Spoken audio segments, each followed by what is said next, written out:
Tamil Nadu premier league 2026 சீசனை முன்னிட்டு அணிகளினுடைய வீரர்கள் தக்க வைப்பு மற்றும் விடுவிப்பு பட்டியல் தற்போது வெளியிடப்பட்டிருக்கிறது. கூடுதல் விவரங்களை செய்தியாளர் ராமசுந்தரம் வழங்க நாம கேட்கலாம். ராமசுந்தரம், வணக்கம். யாரெல்லாம் விடுவிக்கப்பட்டிருக்காங்க, யாரெல்லாம் தக்க வைக்கப்பட்டிருக்காங்க? ராமசுந்தரம், தமிழகத்துல கிரிக்கெட் திறமைகளை கண்டறிந்து வளர்ப்பதுல முக்கியமான பங்கு வகித்து வரும் TNPL கிரிக்கெட் போட்டிக்கான இந்த ஆண்டுக்கான போட்டி அட்டவணை ஏற்கனவே வெளியிடப்பட்டது. இந்த சூழல்ல தற்போது அந்த வீரர்கள் தக்க வைப்பதற்கான அந்த பட்டியல் மற்றும் அந்த வீரர்களுக்கான அந்த அறிவிப்பு உள்ளிட்டவைகள் வெளியிடப்பட்டிருக்கிறது.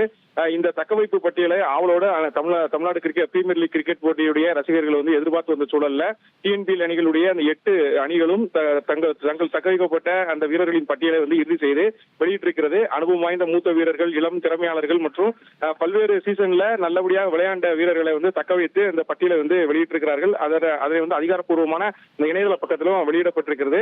குறிப்பாக சேப்பாக் சூப்பர் கிங்ஸ் அணியில கடந்த முறை கேப்டனாக இருந்த அபிர்ஜித் விடுவிக்கப்பட்டிருக்கிறார். அதே போல பல வீரர்கள் தக்க வைக்கப்பட்டிருக்கிறது. அதே போல 8 அணிகளிலுமே அந்த வீரர்கள் பல்வேறு வீரர்களை விடுவித்தும் தக்க வைத்தும் அந்த பட்டியலை அதிகாரப்பூர்வமான இணையதள பக்கத்துல வெளியிட்டிருக்கிறார்கள்.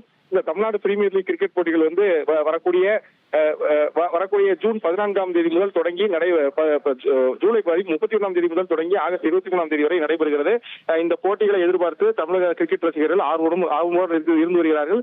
இந்த இறுதி பட்டியல் வெளியிடுவதற்கான அந்த நாளும் அறிவிக்கப்பட்டிருக்கிறது. ஜூன் 25ஆம் தேதி வரை இந்த பட்டியல் இறுதி செய்யப்பட்டு அந்த பட்டியலும் வெளியிடப்படும் எனவும் அறிவிப்பு வெளியிடப்பட்டிருக்கிறது. உங்களுடைய விவரங்களுக்கு நன்றி ராமசுந்தரம். இனி செல்லும் இடமெல்லாம் செய்தி. தந்தி டிவியின் வாட்ஸ்அப் சேனலை ஃபாலோ பண்ணினா செல்ல இருக்கும் இடமெல்லாம் செய்தி. இதோ QR கோட் இப்பவே ஸ்கேன் பண்ணுங்க, ஃபாலோ பண்ணுங்க.